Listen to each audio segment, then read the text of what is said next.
Welcome to Channel 6 News on TV Villa Park.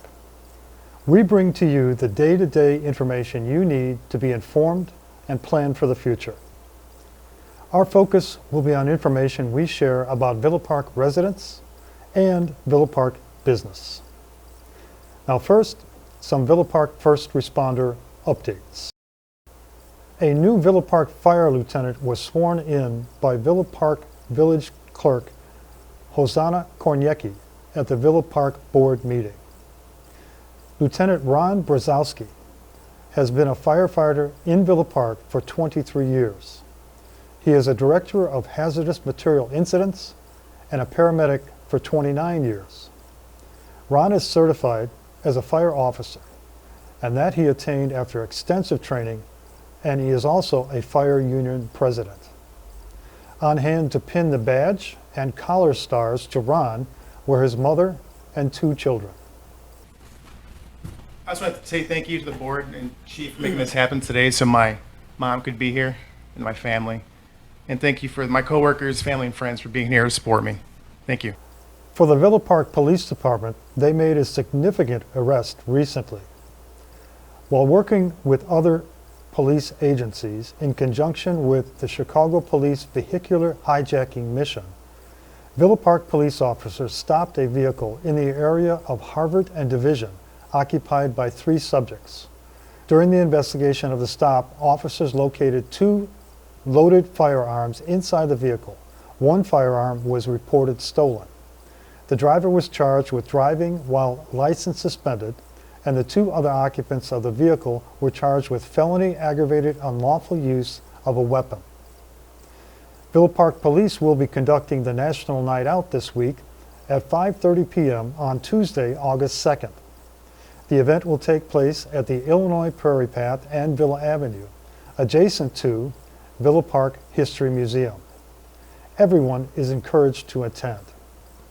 And now on to the current development projects in Villa Park. There are several commercial and residential development projects we are watching. The first is the apartment building in progress next to the Villa Park train station on Ardmore Avenue.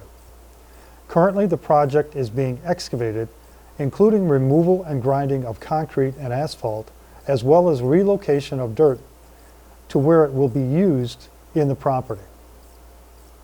Hawthorne Development will feature 10 studios, 273 one-bedroom apartments, and 65 two-bedroom apartments, with the monthly rents on studios starting at $1,600 per month. The building also will have over 8,000 square feet of commercial space, plus 440 parking spaces for its tenants. Now on Villa Avenue, the Union Catalyst Partners and Marquette Companies has proposed a residential development that will include 215 market-rate apartments, with 8,000 square feet of commercial space and 425 parking spaces at 100 to 110 South Villa Avenue in the heart of Old Town area. Recently, the Village Board approved an extension to that project plan to allow the developers to secure an agreement with a general contractor. Also recently, the architects discussed with the Planning and Zoning Commission a change in the building to reduce the floors from 7 to 6 and to maintain 100 free public parking spaces on the ground level with access to Villa Avenue. And in our public schools, a few weeks are left before the first day of school is upon us in Villa Park. For grammar schools in District 45, the school's first days will be Wednesday, August 17th. And Salt Creek School District 48, the first day of classes is the following Wednesday, August 24th. At Willowbrook High School, the first day of school is Wednesday, August 17th. And for Montini Catholic High School, the first day of classes is Tuesday, August 16th. Soon, each student will be registered and have their schedules lined up. And for the families in Villa Park, they will be shopping for school supplies. Area department stores are already stocked up for the shoppers who have a list of needed school supplies. Both Target and Walmart have shelves stocked with the typical needs for students and teachers, including backpacks, paper, pencils, glue, crayons, and binders. In preparation for classes, The school districts have been hard at work with building projects at several locations. Some examples of the projects we noted are at Ardmore School, where a renovation of the all-day kindergarten room and an addition to the main office and entrance into the school was part of the plan. The largest development in District 45 is the Early Childhood Center adjacent to Jackson Middle School. Last week, the landscape around this building and adjacent space was being installed. Here's a report I've been wanting to do for years. On Sunday, July 24th, I was given access to the Lucha Libre facility at the 5-Star Swap Meet location in Villa Park on North Avenue. I had high expectations, and those expectations were exceeded. Every seat was taken by fans, and the entertainment was outstanding. Here are a few highlights from the matches.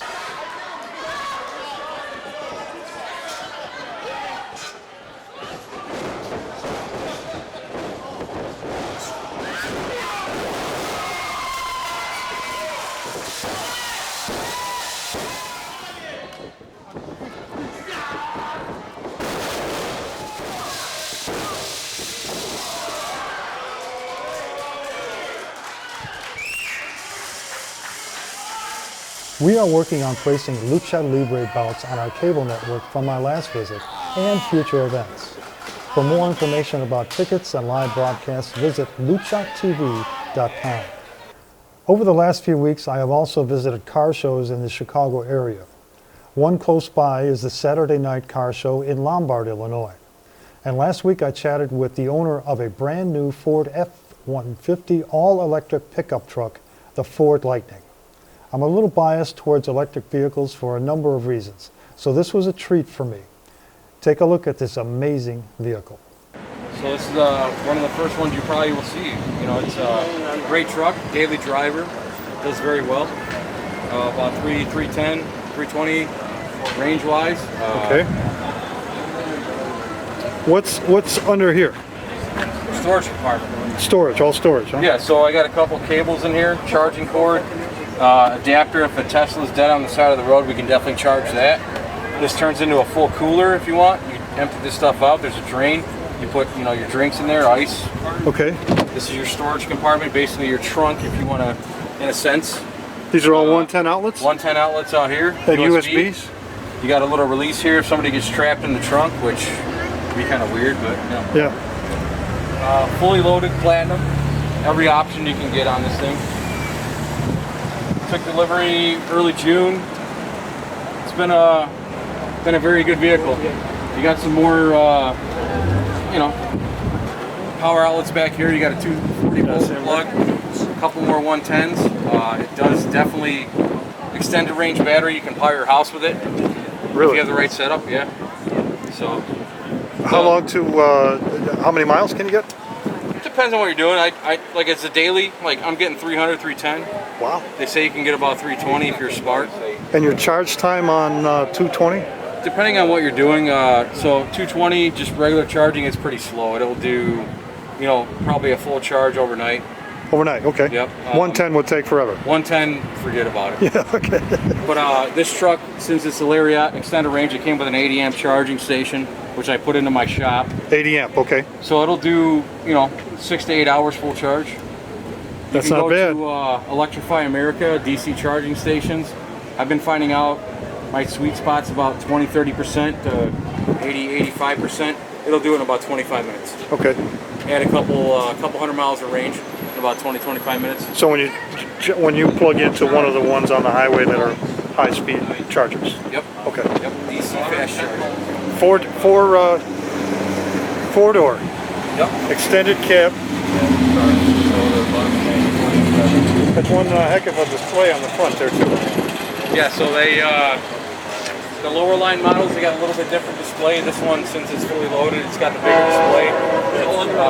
It's, fully hands-free driving on the highway, depending on where you're at. Like autonomous, if you want to call that. Yeah. Yeah, it's a good vehicle, man. I'm very happy with it. Okay, 0 to 60. So, about 4 seconds. So they rated about 580 horsepower. Yeah. 775 foot-pounds of torque. So yeah, you hit the pedal in this thing, your face is getting ripped off. Yeah, pretty much. 7,000 pounds on that, so figure that out. It's pretty crazy. I like the wheels too. Yeah, I mean, it's kind of an EV vehicle if you look at it, but you know, I think they could have done a little bit better job on the wheels. I don't hate them. No, you don't hate them. They're nice. I know you could do something different, but they're nice. So yeah, dual motor, one over each axle, fully independent suspension all the way around. It's a nice vehicle. Very, very cool. How long you had it? I got it beginning of June. Beginning of June. Okay, so you're in a couple So I months. got about 1,200 miles on it now. It's been pretty solid. Now for a look back in Villa Park to life-size Candyland. TV Villa Park has been offering video stories about events and businesses in Villa Park for more than 10 years. Soon we will have over 1 million views of just over 640 videos on our YouTube site, Villa Park Now. That does not include the many Villa Park board meetings and planning and zoning meetings on the Villa Park government YouTube site. Of our most watched videos, the Villa Park Parks and Recreation Department Life-Size Candyland report ranks 4th all time with over 34,000 views. Life-Size Candyland won the Illinois Parks and Recreation Association's Outstanding Program Award in 2010. The last scheduled Life-Size Candyland was in 2020, but due to the COVID pandemic, the event was canceled. I can't wait until the parks team brings this event back to Villa Park. Here's a look back at a report of this outstanding Parks and Recreation Department program. Candyland is a racing board game. The race is woven around a storyline about finding King Candy, the lost king of Candyland. Players take turns revealing the top card from a stack, which show one of 6 colors, and then moving ahead to the next space of that color. There are 3 colored spaces marked with the licorice spaces that prompt the player landing on it to simply lose his or her next turn.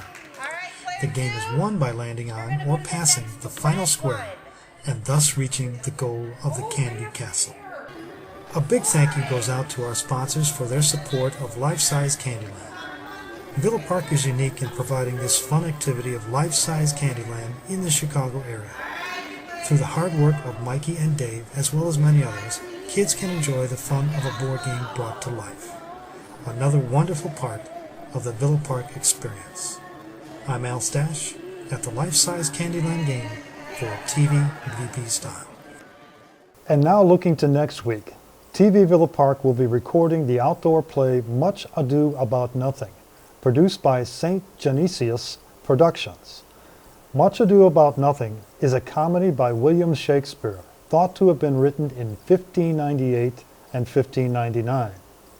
A Villa Park trustee, Jack Corkery, has a part in the play and has helped us make the arrangements to record and share the performance.